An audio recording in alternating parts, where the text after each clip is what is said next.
It's Brian Preston, the Money Guy. All right, Brian, this is one I'm excited about this one. Matilde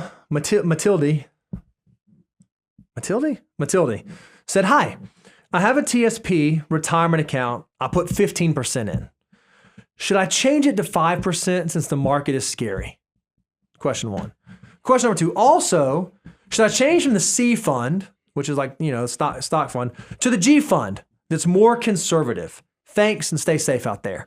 So I'm nervous and I'm scared. Should I think about decreasing my savings rate, and should I think about changing the risk profile of my portfolio, because things are kind of uncomfortable? What advice would you provide? This is a great question, because a lot of people, I think, origin story of where does Financial Mutant come from? And just to let everybody know, Financial Mutant came from one of our listeners wrote me and says, "I love y'all's content, because when you were talking about the fact that when markets go down, you should get excited, it made me think about who I was I kind of felt like a mutation had occurred, because I'm actually paying attention to if I know my 401k is going in at the end of the month and my dollar cost averaging automated investments going in on the 15th. I'm actually looking to see what the stock market's doing on those days, because I get excited that I might be getting a little bit cheaper. So that's the positive side of it. But I do think there's something very interesting.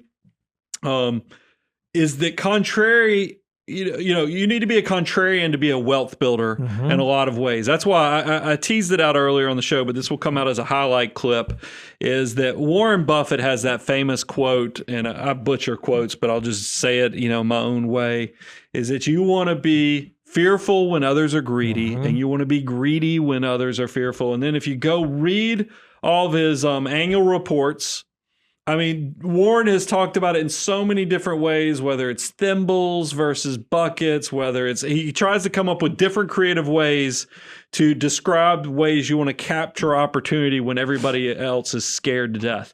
And I think it's that fight or flight, that whole yin and yang relationship between fear and greed, that when you're experiencing the pain of an economic cycle going through, and we're in the downside of it right now, is that you want to seek safety.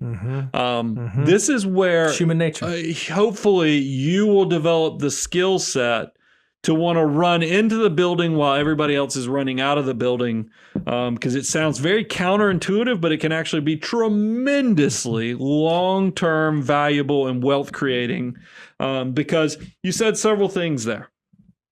I want to go from 15% in my TSP to 5%. I want to back down my savings. That's actually the opposite of the behavior, because realize every dollar you get essentially has a coupon on it right now. I mean, if things are down 12%, but maybe next month, we don't know if they're going up or down, but if it's down 12% this month, maybe it stays at 12, maybe it's 5%, maybe it's 20%. It's cheaper while there's volatile, and you're taking advantage of that and locking in those lower prices. I would challenge you, if you go on whatever you're investing, like if it's at Fidelity, you can go look at your purchase lots if you're doing this on a monthly basis, like in an after-tax account. And I can tell you from my own history, these shares I bought in March of 2009 are some of the sweetest returns, but that was also the scariest time to be an investor. Yep. It's very contrary to what you're doing. So I would actually say, just like I shared earlier on my own personal, what I'm doing, I quit prepaying some of my low interest debt. That mortgage is at 2.5%.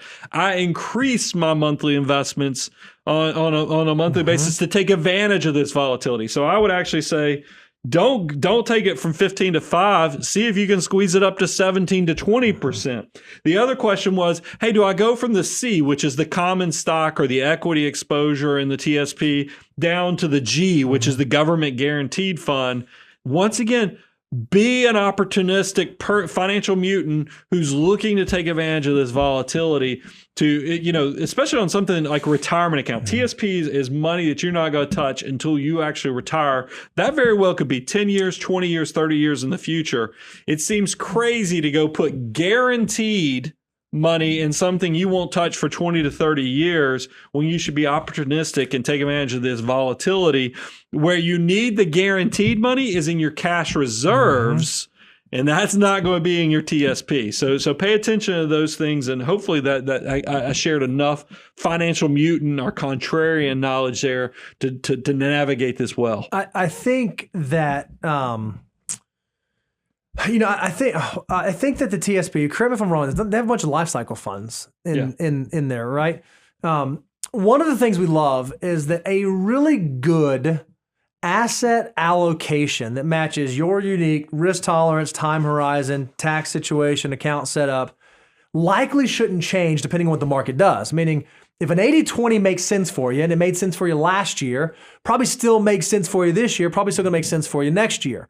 What we don't love seeing people do is make gigantic allocation shifts based on what they think the market is doing. That gets like very scarily close to market timing. So here you say, I wanna go from the C fund to the G fund. That makes it sound like you're trying to time the market a little bit. I'd argue if the C fund were the fund that you were supposed to be in because it made your asset allocation make sense, then you might want to reconsider, is now really the time that I want to change that? Should my allocation change because my circumstances have changed, or am I just frightened? Am I likely kind of getting into that danger Will Robinson timing the market territory?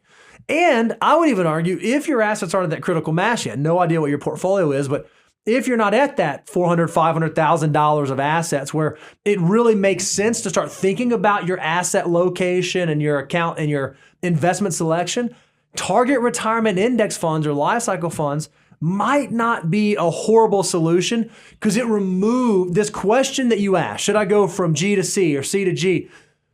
Life cycle talk, remove that, where you don't have to think about that. What you can focus on is exactly what Brian said. Hey, how much? Let me save. Let me save. Let me save. When we went through the last downturn, both of us said, Brian, we like tightened our belts. Like we spent less money. We said, oh man, maybe we're not going to go out to eat as much. We're not going to do these things as much, because we wanted to make sure we kept our savings rate solid so we could keep our army of dollar bills working. If you can make your mind work that way, you will be a financial mutant.